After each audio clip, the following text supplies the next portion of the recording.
So this kitchen garden is totally neglected, as you can see by all the weeds, not only in the beds but also in the walkways, as well as my lack of second plantings. Building our workshop slash guest house up here has taken a lot of energy. You'd think being away from work for 11 weeks would give you time to build such a thing, but what you also forget is that the kids are home, and the kids are not helpers in that instance. They really want to help, they're just not very helpful. We've also taken some trips in between, so I just got back to actually tending my kitchen garden today. So we picked up all of the onions. I'll say straight away, I have two favorites that I will keep using next year, because this is the best onion harvest I've ever had here, or in any garden for that matter. It's the beginning of August, and heat is not usually the issue. Our garden is quite shaded in the fall, so that's an issue for late sowing. But I am going to put some different seeds in the ground, and we'll just see what grows. All of these seeds are about to expire or have a bit less of a germination rate left in them, so it's not really a loss if I can't harvest anything from them, but I thought it was at least worth using up the space instead of having it bare. So it's gonna be some pea shoots. I'm gonna try basil. I don't think basil will be happy here, but I'll try. I have some winter salad, 2 varieties, radishes, some regular salad. I have some salad onion, and I'll try some pak choi as well, because those seeds are so old. So yeah, we'll see what grows. I'll also show you my harvest later on here. But let's start by putting some seeds in. So it's a good thing if you actually start the camera when you want to record. But I put some basil over here, and I am putting the salad onion here. So the nice thing about using old seeds, I think, is that you don't actually have to be very careful. It's not like a precision task. I'm not a very careful person when it comes to sowing seed as otherwise either, but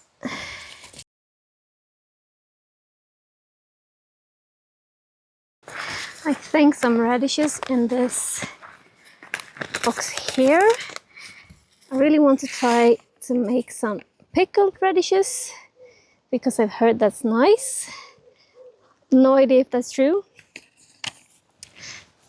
The biggest issue for me with radishes is that I'm really bad at keeping daily on top of my kitchen garden. So, and radish is one of those things that is not ready, and then all of a sudden all of it's ready at once. And then before you get a chance to blink, they have gone to seed instead.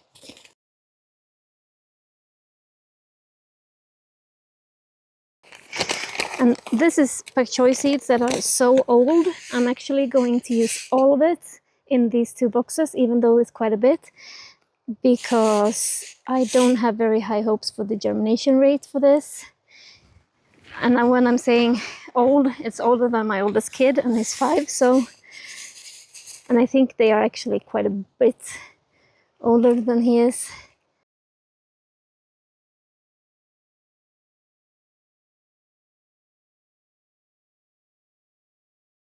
I have also a physalis over here. I haven't planted that one. I haven't actually planted any physalis this year, but I have quite a few, both in last year's bed, but also a bit everywhere in the walkways.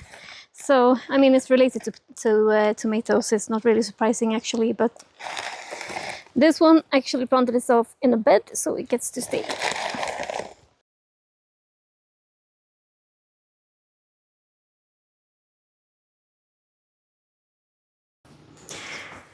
Leaving visible seeds like that comes with the risk of having the birds starting to dig around.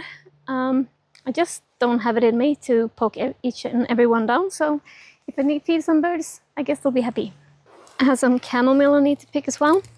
This is the box that the physalis was in last year, and apparently has decided that it's their box this year as well.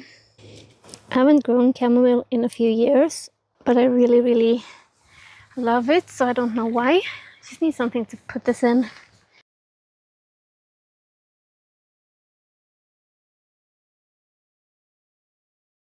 Little harvest and quite a bit of bugs, so I'm gonna put it on something white so they can crawl off. I planted these strawberries. They are from seed and are supposed to, first of all, they have these beautiful flowers. I think they were called Rainbow Temptation, and they were expensive, and I just got a couple of plants, and they're supposed to be non-vining, but I don't know if they know that. I don't mind because they are absolutely delicious. I think they are the tastiest strawberry I've ever had. So I don't mind if they actually fill up this space for next year. But let's leave these in the greenhouse so they can dry, and I'll also show you my harvest, my onion harvest. Pardon the mess, I have kids and myself. So this is my onion harvest this year, and this is a record for me, very much record.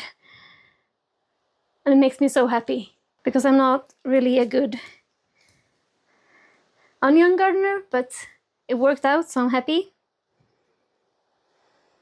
As you can probably tell, even though I don't have a second planting, I have a lot to harvest and a lot of work trying to make this look pretty again after the build site up there has been stealing my time.